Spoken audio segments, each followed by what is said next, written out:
क्या होता है जब पंख हो पर उड़ने की हिम्मत ना हो? आज हम आपको एक ऐसी नन्ही गौरैया की कहानी सुनाते हैं जिसे सारी दुनिया ने कहा तू कभी नहीं उड़ पाएगी, लेकिन उसने सबको गलत साबित किया। ये कहानी है चीनी की। एक हरे भरे जंगल में एक बड़े पीपल के पेड़ पर रहती थी चीनी। भूरे नरम पंख, छोटी सी चोंच और बड़ी बड़ी मासूम आंखें।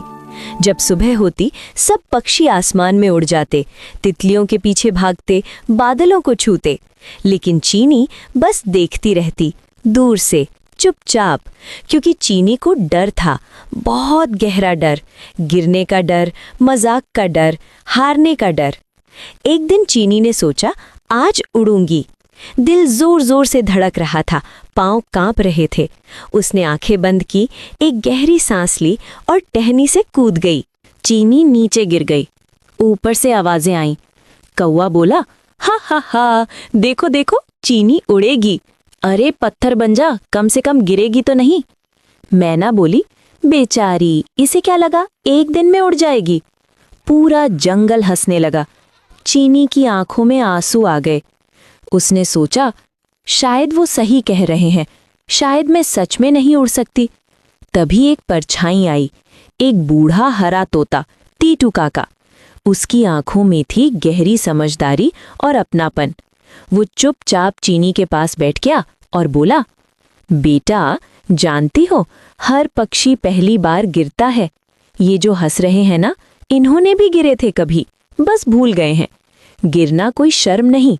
सवाल ये नहीं कि तुम गिरती हो, सवाल ये है क्या तुम फिर उठती हो।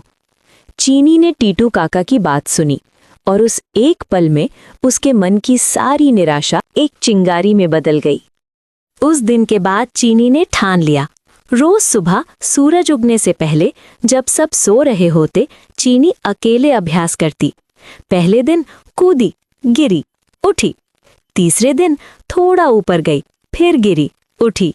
7वें दिन एक पेड़ से दूसरे पेड़ तक पहुंच गई। हर बार गिरने के बाद वो खुद से कहती, मैं कर सकती हूँ, मैं जरूर कर सकती हूँ। फिर एक रात अचानक काले घने बादल छा गए। तेज आंधी आई, बिजली कड़की, बारिश आई। सभी पक्षी अपने घोंसलों में छुप गए, लेकिन चीनी का छोटा घोंसला टहनी से टूट रहा था। उसके सामने 2 रास्ते थे, डर जाओ या उड़ जाओ। चीनी ने आंखें बंद की। टीटू काका की आवाज याद आई, क्या तुम फिर उठती हो? उसने पंख फैलाए और उड़ गई। आंधी उसे धकेलती और फिर एक पल आया, बादल पीछे छूट गए। ऊपर था शांत आसमान, चांद, सितारे, सन्नाटा और चीनी आजाद। अगली सुबह सारे जंगल ने देखा, वही कौवा जिसने हंसाया था आज चुप था। टीटू काका मुस्कुराए और बोले, देखा, असली उड़ान वही होती है जो आंधी में भी न रुके। और उस दिन के बाद जब भी जंगल का कोई नया पक्षी डरता था, सब उसे चीनी की कहानी सुनाते। दोस्तों, हम सब कभी न कभी चीनी जैसे होते हैं। कोई हंसता है, हम गिरते हैं, लेकिन याद रखो, गिरना कमजोरी नहीं, न उठना कमजोरी है। असली उड़ान पंखों से नहीं, साहस और खुद पर यकीन से होती है। अगर चीनी की कहानी ने तुम्हें कुछ सिखाया तो लाइक करो, सब्सक्राइब करो और कमेंट में बताओ तुम्हारी जिंदगी का टीटू काका